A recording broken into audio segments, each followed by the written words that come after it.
வீட்டு தோட்டத்தில் ரொம்ப எளிமையான முறையில் வளர்க்கக்கூடிய செடிகளில் ஒன்றான செம்பருத்தி பூச்செடியை பற்றி தான் நம்ம இன்றைக்கி பார்க்க போகிறோம்.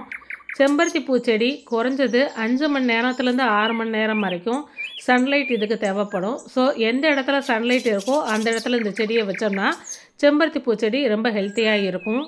இதில் நோய் தாக்குதல்னு பார்த்திங்கன்னா அதிகமாக அஸ்வினி பூச்சியோட தொந்தரவுகள் அதிகமாக இருக்கும். அஸ்வினி பூச்சி வந்துச்சுனாலே அதுக்கு எறும்பு வந்துடும். ஸோ அந்த செடியை அந்த செடியில் உள்ள சத்துக்களை அது உறிஞ்சி எடுத்துரும். அஸ்வினி பூச்சிகளோட தாக்குதலை மட்டும் நம்ம கொஞ்சம் பராமரிக்க வேண்டியது வரும். மிச்சப்படி இதில் பராமரிப்புன்றது வேறு பெரிய அளவில் வேறு எதுவும் இருக்காது. செம்பருத்தி பூவை பொறுத்தளவு இலையும் பூவுமே நிறைய மருத்துவ குணங்களை கொண்டது. இந்த நாட்டு ரக செம்பருத்தி பூவை நம்ம டெய்லி டீ போட்டு குடித்தோம்னா நம்ம உடம்புக்கு அவ்வளோ நன்மைகளை கொடுக்கக்கூடியது. இந்த தகவல் உங்களுக்கு பயனுள்ளதாக இருக்கும்னு நினைக்கிறோம் ஃப்ரெண்ட்ஸ். இதே மாதிரி தகவல்கள் பெற தவசி ஹெர்பல் சேனலை சப்ஸ்கிரைப் பண்ணுங்கள். நன்றி, வணக்கம்.